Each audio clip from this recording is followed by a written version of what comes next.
हो ना हो कबीर, ये सब मां का ही किया हुआ है।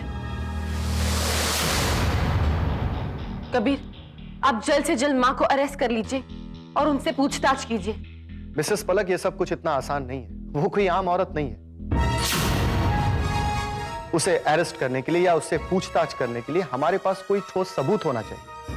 आई नो कबीर, लेकिन मुझे पूरा यकीन है कि इन सब के पीछे मां का ही हाथ है। कम से कम हम उन पर नजर तो रख सकते ना। उसका इंतजाम मैंने कर दिया। मुझे जैसे ही कोई इंफॉर्मेशन मिलेगी मैं आपको इमीडिएटली कांटेक्ट करूंगा। ठीक है, अभी मैं चलता हूं।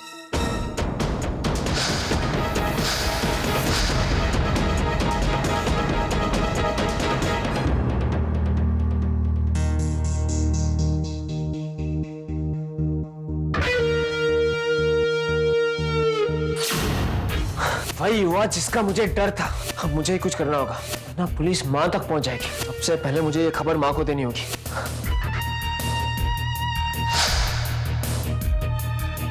हेलो, प्रांजल कब से मुझे फोन कर रहा है और फिर फोन काट रहा है। कहीं कोई गड़बड़ तो नहीं। मैं प्रांजल से बात करती हूँ।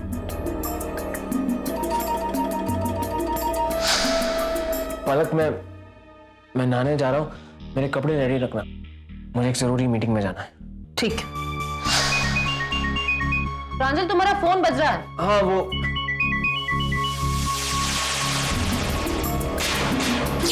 क्या बात है प्रांजल, तुमने फोन क्यों काट दिया और तुम इतने परेशान क्यों लग रहे हो? नहीं, बात यह है कि रात को मुझे ठीक से नींद नहीं आई और मैं नहीं चाहता था कि कोई मुझे डिस्टर्ब करे, इसलिए बस। कोई बात नहीं, तुम नहाने जाओ, मैं तुम्हारे लिए कॉफी लेकर आती हूँ। मेरा इस वक्त माँ से बात करना बहुत जरूरी है। घर में रहकर मैं उनसे बात नहीं कर पाऊंगा। मैं कहीं बाहर जाकर उनसे बात करता हूँ।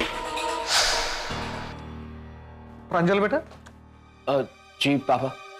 बेटा, सवेरे सवेरे कहाँ जा रहे हो? वो डॉक्टर ने कहा है कि हर सुबह मुझे मॉर्निंग वॉक पर जाना चाहिए, इसलिए मैं वहीं जा रहा था। गुड बेटा, एक जिम्मेदारी मैं तुम्हें सौंपना चाहता हूँ। पता लगाओ बेटा कि दक्ष ने हमारी कंपनी से कितना पैसा उठाया है। ठीक है पापा।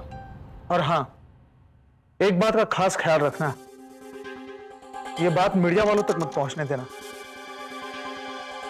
बेटा। इस बात को घर और ऑफिस के बीच ही रखना। ठीक है पापा।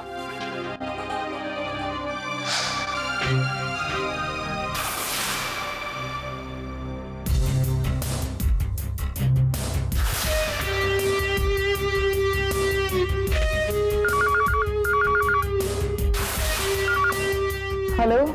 माँ, मैं प्रांजल बोल रहा हूँ। हाँ प्रांजल, बोलो, क्या बात है?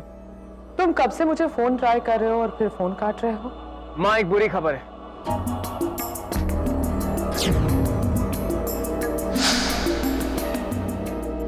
एक काम करो प्रांजल, जल्द से जल्द तुम इस शहर को छोड़ दो,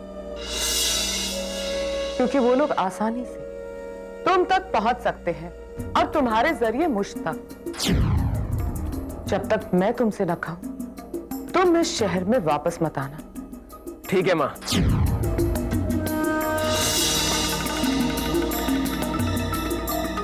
मेरे पास तुम्हारे न्यूज चैनल के लिए एक सनसनीखेज खबर है। अगर तुम्हें यह खबर चाहिए तो जल्द से जल्द मुझसे आके मिलो। आई प्रॉमिस यू, ये खबर इस पूरे शहर में हंगामा मचा देगी। प्रांजल, ये प्रांजल कहाँ गया? आजकल बहुत परेशान रहता है वो। पलक, मैंने सुना इंस्पेक्टर कबीर हमारे यहाँ आए थे। क्या बात है? ये पुलिस बार बार हमारे घर के चक्कर क्यों काट रही है? माँ ठीक कह रही है बेटी, यही बात मैं भी तुमसे पूछने वाला था। आजकल हर रोज हमारे घर पुलिस आती है, लोग इस बात को उछालेंगे। मैं जानता हूँ बेटी, तुम दक्ष को लेकर परेशान हो, फिर भी। पापा, इंस्पेक्टर कबीर दक्ष को ढूंढने में हमारी मदद कर रहे हैं और इस वक्त हमारे लिए दक्ष का पता लगाना बहुत जरूरी है। और आज तो इंस्पेक्टर कबीर को यह भी इंफॉर्मेशन मिल गई कि दक्ष वाकई किसी मुसीबत में है और उन्हें यह शक है कि दक्ष के गायब होने के पीछे मां का हाथ है।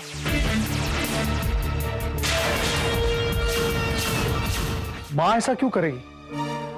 माँ को क्या फायदा होने वाला है? इसी बात का तो पता लगाना है पापा। हम बिना सोचे समझे कुछ भी पता कैसे लगा सकते हैं? मैंने तुमसे कहा ना पलक, पुलिस का काम होता ही है शक करना, और हम सब दक्ष को अच्छी तरह से जानते हैं। हम ये भी जानते हैं कि दक्ष गलत है, इसलिए ये भी हो सकता है कि पुलिस का शक भी गलत हो। लेकिन प्रांजल, इनाफ पलक, तुम्हें क्या लगता है कि इस घर में सिर्फ 1 या 2 लोगों को दक्ष की फिक्र है? मैं तुम दोनों को गलत साबित कर दूंगा। अब मैं खुद जाऊंगा दक्ष का पता लगाने, ये मेरा तुमसे वादा है। लेकिन प्रांजल, तुम्हारी तबीयत भी तो ठीक नहीं है, फिर तुम दक्ष को ढूंढोगे कहाँ? नहीं, मैं तुम्हें नहीं जाने दूंगी। मैं ठीक हूं दादी, मुझे कुछ नहीं होगा। रुको प्रांजल, शायद मैं ही गलत हूं। जब तक दक्ष का पता चल नहीं जाता तब तक सच्चाई सामने नहीं आएगी, इसलिए अब मैं दक्ष को इस घर में वापस लेकर ही आऊंगा। मैं भी यही चाहता हूं, प्रांजल जल्द से जल्द दक्ष को लेकर वापस आए, ताकि जब वो वापस आए मैं उसे पूछ सकूं कि उसने हमें धोखा क्यों दिया। ये सच नहीं है पापा।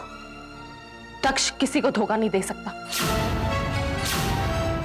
मैं ये वादा करती हूं कि मैं दक्ष को बेकसूर साबित करके रहूंगी। दक्ष ने कुछ नहीं किया है।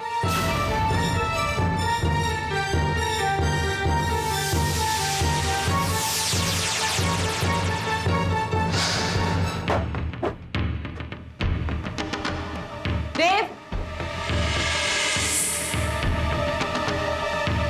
तुम यहाँ पापा की कैबिन में क्या कर रहे हो? वो भाभी जी, पापा ने एक जरूरी काम के लिए भेजा था मुझे, वरना मेरी क्या मजाल कि मैं पापा के कैबिन में आऊं। अब जानवी कैसी है? क्या कहा डॉक्टर ने? जानवी बिल्कुल ठीक है भाभी जी। डॉक्टर कह रहे थे कि आज उसको डिस्चार्ज भी कर देंगे। लेकिन भाभी जी, आप इस वक्त ऑफिस में, ये बात कुछ हजम नहीं हुई। कुछ जरूरी काम था क्या? वो मैं दक्ष की कुछ फाइल्स देखने यहाँ आई थी। अरे भाभी जी, ये तो हो ही नहीं सकता। आप जानती है ना कि दक्ष के ऊपर इन्वेस्टिगेशन चल रही है। मेरा मतलब है कार्रवाई। उसका पूरा कंप्यूटर ब्लॉक कर दिया गया। अब ना आप उसका कंप्यूटर देख सकती हैं, ना ही खोल सकती हैं। बहुत ही गलत किया दक्ष, पर क्या कर सकते? कितनी अजीबोगरीब बात। बताओ, अपने ही घर में चोरी कर डाली। वो कहते हैं ना, जिस थाली में खाया उसी में छेद किया।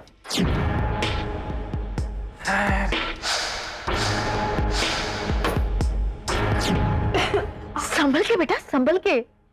देख, संभलना तो पड़ेगा ही तुझे, क्योंकि आजकल शहर में इतना पोल्यूशन बढ़ गया है ना कि पूछो ही मत। खाने में खाना कम और तेल ज्यादा होता है, इसीलिए आजकल की लड़कियां इतने आसानी से डिलीवरी नहीं कर सकती। अब संभालना तो बहुत कुछ होगा सबको। जानवी की सच्चाई कोई नहीं जानता, और मैं जानकर भी नहीं बता सकती। बेटा पलक, ऑफिस गई थी तुम, बताया नहीं तुमने मुझे। पापा को कैसे पता चला कि मैं ऑफिस गई थी? खैर कोई बात नहीं बेटा, एक नसीहत देना चाहता हूं तुम्हें। ये दक्ष को मदद करने की कोशिश बंद कर दो। तो गनीमत है कि ये बात अभी तक मीडिया को पता नहीं है, वरना बहुत अच्छी तरह से उछालते हैं हमारा नाम। ये सच नहीं है पापा। कि सुनो सुनो, हमारे बारे में है ने ते टीवी पर कुछ आ रहा है। हाँ, अभी अभी खबर मिली है कि जाने माने बिजनेसमैन चंद्रकांत जागीरदार के बेटे दक्ष जागीरदार ने अपनी ही कंपनी के साथ पैसों की धोखाधड़ी की है। कंपनी के साथ गबन करके दक्ष जागीरदार फरार है। तलाश जारी है। देख रही हो बेटा पलक, इस लड़के ने हमें कहीं का नहीं छोड़ा। अब देखना ये खबर किसी आग की तरह पूरे शहर में फैलती। बेटा देव, कल के अखबार में एक खबर छप जानी चाहिए कि आज के बाद दक्ष का जागीरदार परिवार से कोई ताल्लुक नहीं। समझे? गलत। दक्ष बेकसूर है। दक्ष ने कुछ नहीं किया। अरे केशवी, तुम्हारे और पलक के अलावा इस घर में कोई भी विश्वास नहीं करता दक्ष पर। उसने जो किया है ना, पूरा टीवी में आ चुका है। अब तुम दोनों को दक्ष के गुनाह का क्या सबूत चाहिए? सबूत मांग रहे हो? ऐसे तो बहुत सारे सबूत हैं मेरे पास। काम कोई और कर रहा है, बदनाम कोई और हो रहा है। चुप हो जाओ केशवी, कोई फायदा नहीं है। आई एम सॉरी पापा, लेकिन बस हा?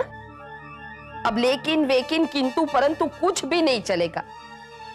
मैंने तो पहले ही कहा था कि तुम्हारे मनहूस कदम क्या इस घर पर पड़े, हमारा तो सत्यानाश हो गया। मुसीबतों का पहाड़ टूट पड़ा हम पर।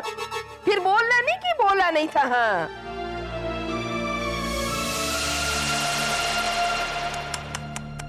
इस उम्र में इतनी बदनामी। राम राम राम राम।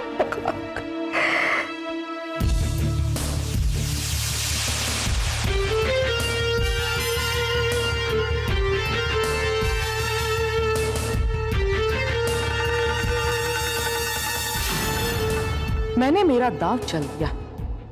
जागीरदारों के दामन पर दाग लग चुका है। माँ आपसे कोई मिलने आया है।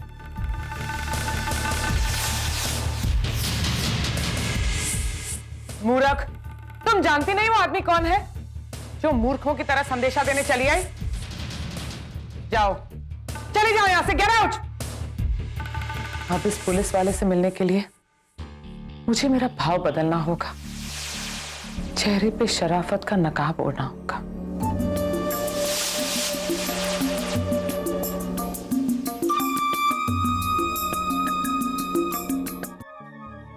मैं इंस्पेक्टर कबीर, ये तो बहुत ही फख्र की बात है मेरे लिए कि आपके आज मुझे दर्शन हो गए। मां, आप मुझे आशीर्वाद दीजिए।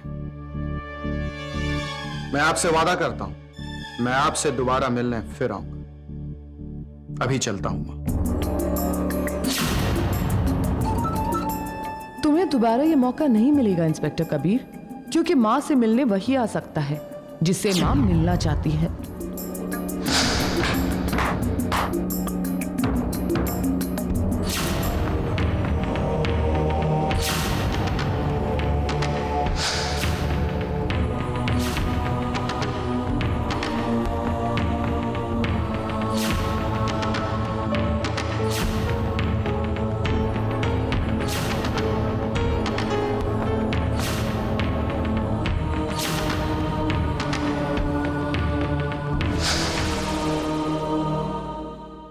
मिसेस प्रांजल जागीरदार।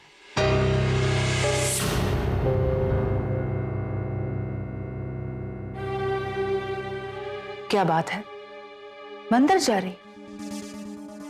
देखो पलक, दक्ष की परवाह करना छोड़ दो। तुम सारे घर को बेवकूफ बना सकती हो, लेकिन मुझे never.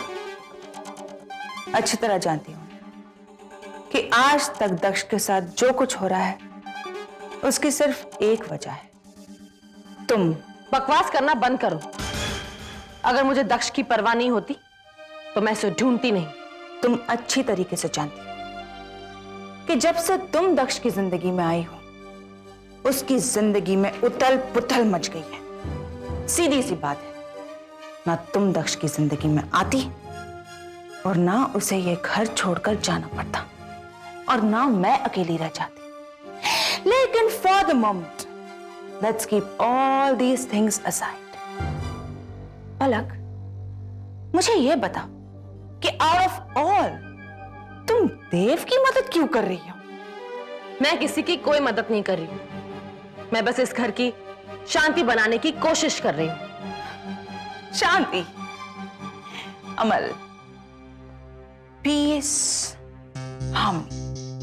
Sounds interesting, very interesting. देखो पलक, तुम्हें जो करना है ना तुम करो।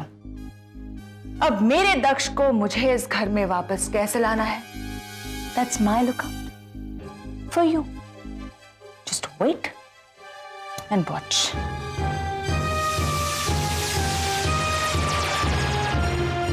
अरे पलक बेटा, मंदिर जा रही हो इस वक्त? वो दादी, मैंने माताजी से मन्नत मांगी थी ना, इसलिए चलती हूँ।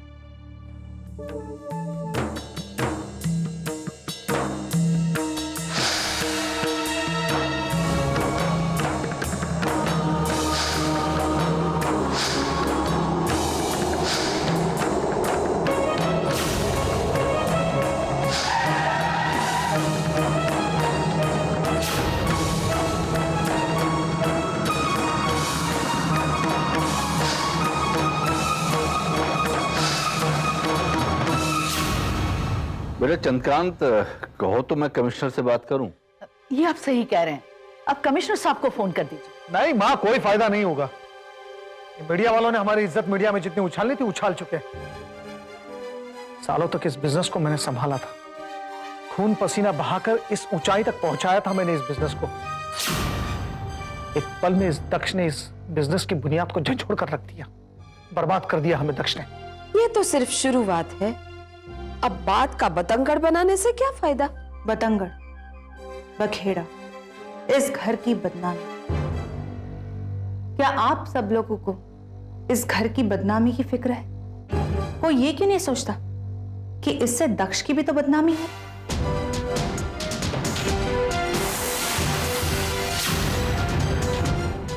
जी हम लोग इनकम टैक्स डिपार्टमेंट से हैं, हमें आपके घर पर रेड डालने का ऑर्डर मिला है।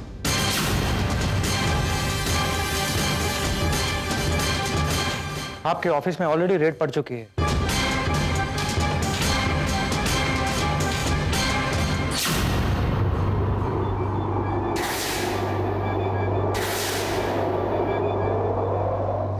मेरी ऑफिस पर रेड? पर ये कैसे हो सकता है? आपकी ऑफिस में से कोई है जिसने अकाउंट्स और टैक्स पेमेंट में हेराफेरी की है। हम यही इन्वेस्टिगेट करने आए हैं। एक्सक्यूज मी, हम सीबीआई डिपार्टमेंट से आए। हमें दक्ष के बारे में मिस्टर चंद्रकांत जागीरदार से कुछ पूछताछ करनी है।